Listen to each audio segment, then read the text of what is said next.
जब भी मैं किसी स्टूडेंट से पूछती हूँ कि आपके मार्क्स टेस्ट में कम क्यों हैं, तो ओनली रीज़न जो वो कहते हैं कि it is due to silly mistakes. हमने अटैम्प्ट तो काफ़ी सारे क्वेश्चंस किए थे, कंसेप्ट भी हमारे सारे क्लियर है, लेकिन सिली मिस्टेक्स के कारण हमारे क्वेश्चंस बहुत गलत हो गए और हमको कम मार्क्स आए।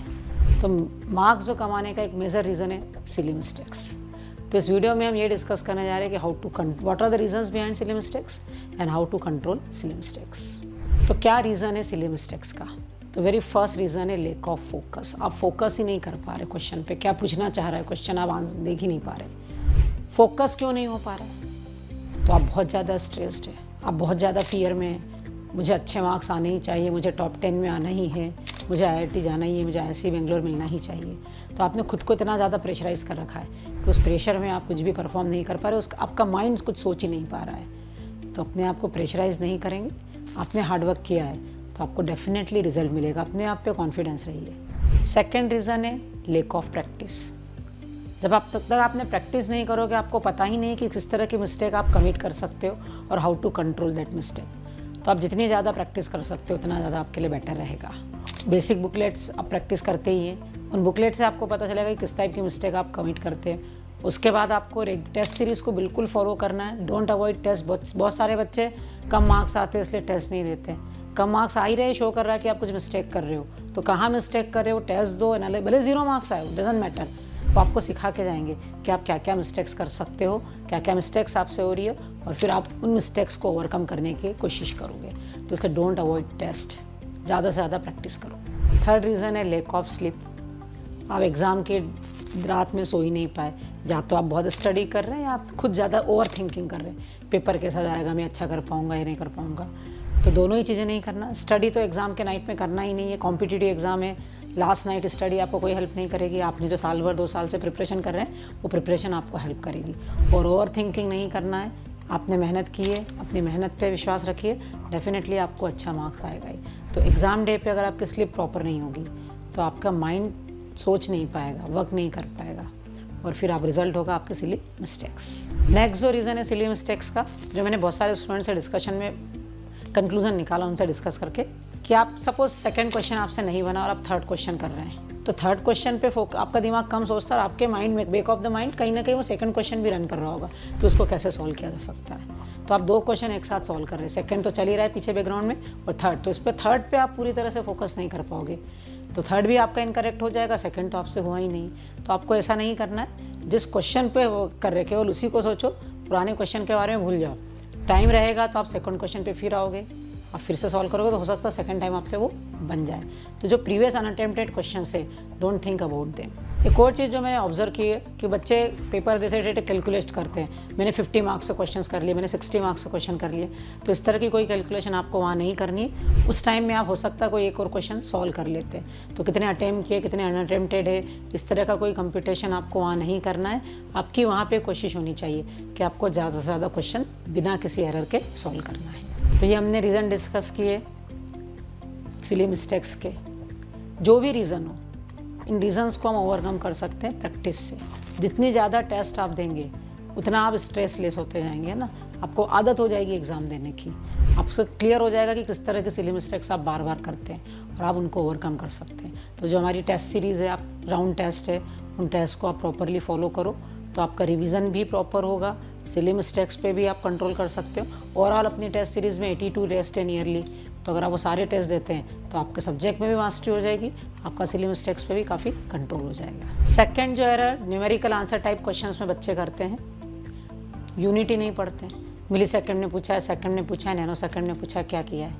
पूरा क्वेश्चन सही से निकाला है, आंसर सही निकाला है, लेकिन यूनिट कन्वर्जन के कारण वो आपका आंसर इनकरेक्ट हो गया। तो सेकंड मेजर जो सिली मिस्टेक्स होती है कि आपने जो इस यूनिट में आंसर निकाला है, अदर देन दैट किसी और यूनिट में आपसे उसका आंसर पूछा गया है। थर्ड जो सिली मिस्टेक अगेन होती है न्यूमेरिकल क्वेश्चंस में, मतलब न्यूमेरिकल NAT टाइप क्वेश्चंस में, दैट इज़ राउंडिंग एरर।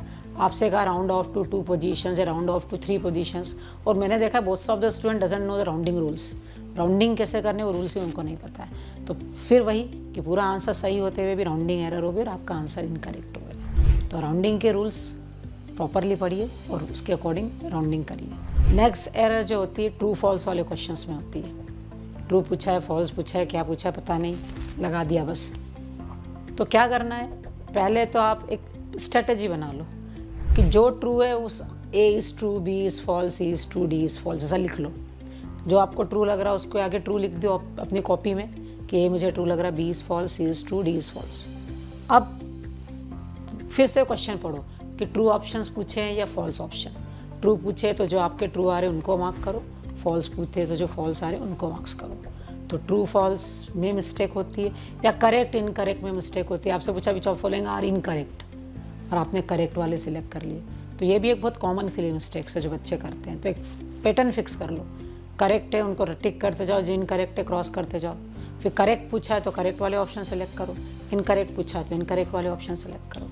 तो इस तरह का एक तरीका फिक्स करो और उसी तरीके को फॉलो करोगे तो कभी ये मिस्टेक नहीं होगी। नेक्स्ट जो एरर होती है कि हमने क्वेश्चन केयरफुली पढ़ा ही नहीं है या क्वेश्चन को मिस इंटरप्रेट किया है। वी डोंट नो कि क्वेश्चन में पूछा क्या गया है और हमने आंसर लिख दिया है ना। जैसे एफटी में आपसे कुछ डेटा दिया और आपको ब्रदर्स की एजेस के बारे में पूछा, यंगर ब्रदर की एज फाइंड करो, एल्डर ब्रदर की एज फाइंड करो। आपने सबकी एज प्रॉपरली फाइंड की है, लेकिन आपको यही नहीं पता कि क्वेश्चन में यंगर की पूछा कि एल्डर की, आप कुछ की भी लिख के आ गए। तो क्या पूछा है पहले, सबसे पहले वो फाइंड आउट करो। किस यूनिट में क्वेश्चन को सॉल्व करने से पहले क्या पूछा है वो अपनी कॉपी में लिखो, अपनी रफ कॉपी जो आपको दी जाती है उसमें लिखो। किस यूनिट में पूछा है उसमें लिखो। उसको कंप्यूट करने के लिए देयर इज सम फार्मूला, वो फार्मूला लिखो। उसके बाद क्वेश्चन को सॉल्व करना स्टार्ट करो।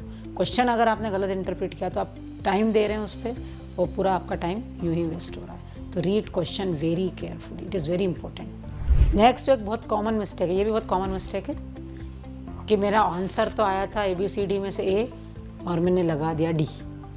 पता नहीं क्या माइंड था, क्या सेट था कि जो ऑप्शन आया वो मैं नहीं लगा कि कोई और ऑप्शन लगा दिया, है ना। तो उसके लिए आप क्या करेंगे, जो आंसर आया वो अपने पेज में लिखोगे, माय आंसर इज़ ए, फिर उसको टिक करो। टिक करने के बाद वही ये चेक करो कि जो आया था वही टिक किया है या कुछ और टिक कर लिया है। तो ये भी इंश्योर करो कि जो आपने सब कुछ सही किया फिर भी आपका आंसर गलत होगा क्योंकि आपने प्रॉपर ऑप्शन सेलेक्ट नहीं किया है। तो अब incorrect option selection is one of the major reasons of silly mistakes. Next reason for silly mistake is your improper time management. आपने स्टार्टिंग के क्वेश्चन में तो बहुत टाइम दे दिया। 1 मार्क्स के क्वेश्चन में आपको 1 घंटा लग गया। अब 2 मार्क्स के क्वेश्चन के लिए कम टाइम बचा तो आप जल्दी कर रहे हैं और जल्दी कर रहे हैं तो आपसे मिस्टेक हो रही है। तो आपका टाइम मैनेजमेंट प्रॉपर होना चाहिए। आप किसी भी क्वेश्चन को 2 मिनट से ज़्यादा नहीं देना है। अगर किसी क्वेश्चन को लग रहे हैं बहुत ज़्यादा टाइम तो आप उसको उस टाइम छोड़ दो, आप मार्क फॉर रिव्यू कर दो उसको। बाद में टाइम बचेगा तो हम उसको फिर से सॉल्व करेंगे। तो आपका टाइम मैनेजमेंट काफ़ी प्रॉपर होना चाहिए। तो आप प्रेशर में नहीं आएंगे एग्जाम देते देते कि अरे अब तो बहुत टाइम बचा, बहुत सारे क्वेश्चन से। इस तरह का प्रेशर आ गया तो ये भी एक बहुत बड़ा रीज़न होता है सिली मिस्टेक का। और टाइम मैनेजमेंट प्रॉपर कैसे होगा, तो मैं वही बोल रही कि हर चीज़ का एक ही सोल्यूशन है, ज़्यादा से ज़्यादा प्रैक्टिस करेंगे। और मैंने एक बहुत ही अच्छी मज़ेदार चीज़ देखी बच्चों के साथ कि बहुत सिंपल क्वेश्चन आ जाता है जो उनको बहुत अच्छा लगता है, वो आ गया तो बहुत खुश हो जाते हैं और उस खुशी में उस क्वेश्चन को गलत कर देते हैं। तो आप देखिएगा आपका भी सिंपल क्वेश्चन बहुत गलत होते हैं। टफ क्वेश्चन तो आप कर लेते हो, सिंपल गलत हो जाते हैं। क्यों गलत हो जाते हैं, तो हम ज़्यादा ही खुश हो जाते हैं ना। तो ज़्यादा भी खुश नहीं होना, उस क्वेश्चन को बहुत अच्छे से पढ़ो। बहुत अच्छी बात है आपका फेमिलियर क्वेश्चन आया, आपका फेवरेट सब टॉपिक का क्वेश्चन आया, लेकिन उसको सॉल्व करते टाइम भी आप बहुत केयरफुल हो सकता है दिखने में सिंपल हो लेकिन कहीं ट्रिक हो।